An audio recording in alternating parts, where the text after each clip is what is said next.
Hoje eu quero fazer com vocês uma análise psicológica do que aconteceu, essa famosa luta entre o Popó e o Bambam. Então nós vamos analisar como que foi essa luta do ponto de vista psicológico. Fica comigo que eu tenho certeza que você vai gostar muito desse conteúdo. Eu sou Marcos Santos, sou psicólogo, sou pastor e sou o criador do canal Psicologia, Fé e Ação. E hoje nós vamos falar sobre esse assunto que tem badalado aí as redes sociais, que é a luta do Popó com o Bambam. Mas antes disso, se inscreva no canal, dê seu joinha aí, faça seu comentário que é muito importante para nós. Então hoje o assunto é essa famosa luta entre o Popó e o Bambam. E, conforme eu disse, a gente vai fazer uma análise psicológica do assunto. Eu não estou aqui analisando pessoas, não estou aqui para analisar a pessoa do Popó, muito menos a pessoa do Bambam, mesmo porque eu não tenho conhecimento das pessoas para fazer essa análise, mas eu quero fazer uma análise do ponto de vista técnico, do ponto de vista do que aconteceu naquele momento e como cada cérebro estava funcionando naquele momento. Então, vamos lá ao assunto, né? Sem mais delongas. Então é o seguinte, tudo estava preparado para a luta, o Bambam se preparou, ele treinou durante 6 meses para a luta, o Popó também treinou durante 6 meses para a luta, ou mais, né? Ele já treinava muito antes. Mas o que acontece? Vamos analisar por que essa luta foi tão rápida, por que essa luta teve foi tão dispareio, né? O Bambam era muito maior do que o Popó, mais forte, né? Do ponto de vista, se você olhasse esses dois homens sem conhecer, jamais você daria a vitória para o Popó, mas ele venceu e venceu com muita facilidade essa luta. E o que aconteceu? Bom, vamos começar pensando no ambiente e como cada um conhecia esse ambiente. Então, ambientes. Bom, cada um foi para o seu vestiário na hora da luta, o Bambam deu aquela olhada, observou, foi conhecer aquele ambiente do vestiário, foi colocar a luva, foi ver como que o treinador estava colocando a luva. Tudo isso para o Bambam era uma novidade. Tudo isso para o Bambam, colocar as ataduras, prender elas, se preparar, passar aqueles... como que chama o negócio que passar vaselina, passar aqueles produtos que adormecem a pele. Tudo isso era novidade para ele. Tudo era novo para ele. Agora, para o Popó, nada disso era novo. Ele já conhecia, ele sabia como colocava aquelas ataduras e, aliás, se alguém colocasse errado, ele sabia que estaria colocando errado, ele sabia quais os produtos iam passar, a vaselina, o que teria que ser feito ali com ele já sabia, ele conhecia aquele ambiente. Bom, então o ambiente já de início já era hostil para o Bambam e muito comum para o Popó, já começou aí. E chega o momento da luta. Foi esperado, nós esperamos horas para assistir essa luta. Imagina cada um no seu vestiário. O Popó pode ter até tirado um cochilo naquela hora, mas o Bambam estava tenso demais. Os músculos dele já estavam começando a se enrijecer. Quando anunciou o nome dele, para ele entrar ali, para ele ir até o ringue, eu tenho certeza, o coração dele disparou, a boca deu uma secada, ele foi ficando um pouco mais tenso e essa tensão enrijece músculos e isso já tirou um pouco da tranquilidade dele. Entra o Bambam pelos corredores, longo corredor para ele, porque é uma novidade, as pessoas ali ovacionando, gritando o nome dele, uns gritando contra ele e tudo que ele não esperava ali estava acontecendo naquele momento. E ele vai até o ringue. O Popó vai fazer o mesmo movimento. Mas o Popó, presta atenção, ele já tinha feito esse movimento com pessoas gritando, é campeão, é campeão. E esse momento era uma luta com um amador para ele. Era uma luta que ele ia ter com um amador. E ele vai, caminha, ele recebe os mesmos aplausos, os mesmos elogios, mas o efeito é diferente. Os músculos dele não estão tensionados, ele não está com o coração disparado, ele não está nervoso porque é o ambiente dele, é o ambiente comum para ele, é o ambiente de um atleta profissional indo executar a sua profissão. Mesmo que ele já esteja aposentado, ele passou muitas vezes por esses momentos e ultimamente ele vem lutando de forma amadora, como foi essa luta também.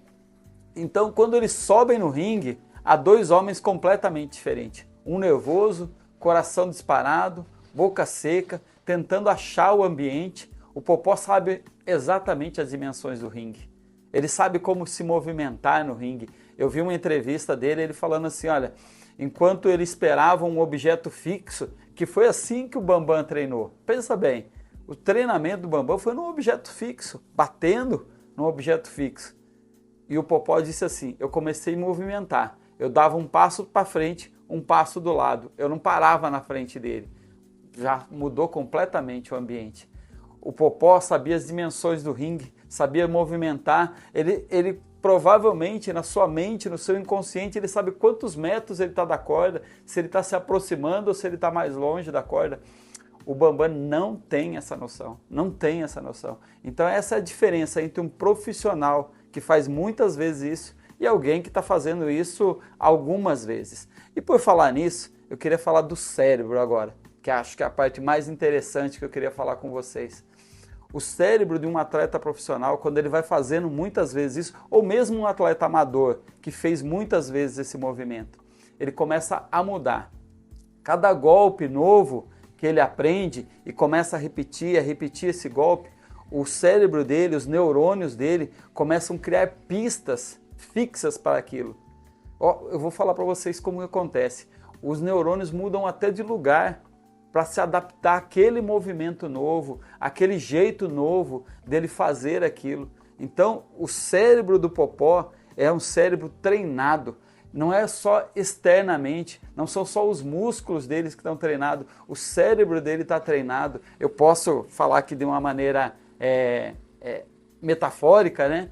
Que o cérebro dele criou musculatura para a luta. Os caminhos do cérebro dele, os caminhos do neurônio dele, eles são rápidos. A retina dele, assim que recebe a mensagem de um golpe do Bambam, ele sabe exatamente o que vai fazer, porque o neurônio dá uma resposta rápida àquilo. Ele tem um caminho rápido para aquilo. Então, a cada golpe que o Bambam desferia, o Popó sabia exatamente o que ia fazer.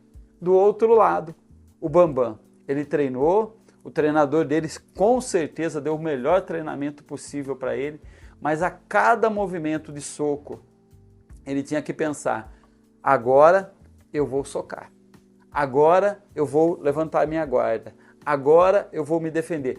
Tudo partia do princípio de um pensamento. No Popó não era assim, ele não precisava pensar mais. Esse movimento já acontece naturalmente. É como um carro. O carro é mais comum para a gente que é leigo entender. Quando você começa a dirigir um carro, o que você faz? Vou pisar na embreagem. Aí você faz o movimento de pisar na embreagem, você pensa nisso. Vou trocar a marcha, você faz o movimento de trocar a marcha. Quando você é um motorista de muito tempo, já não funciona assim. Você pisa na embreagem, você troca a marcha, e se eu perguntar para você qual marcha que tá, você vai ter que dar uma olhadinha lá, porque você já trocou tanto de marcha que você já nem pensa. Você está em quinta e nem percebeu que você engatou 5 marchas rapidamente. Então os seus movimentos, eles são naturais dentro do carro. O carro e você começam a fazer parte um do outro. E olha aqui que interessante. O Popó, corpo e mente fazem parte um do outro. Aqueles movimentos dele já são parte inconsciente dele. Então por isso, quando alguém que é de pouca experiência, não tem conhecimento, vai lutar contra um profissional, a sua chance ela se torna mínima, porque tudo que o outro faz são movimentos que eles já estão treinados para isso, já estão prontos para isso, e aí ele vai executar esse movimento com muita facilidade.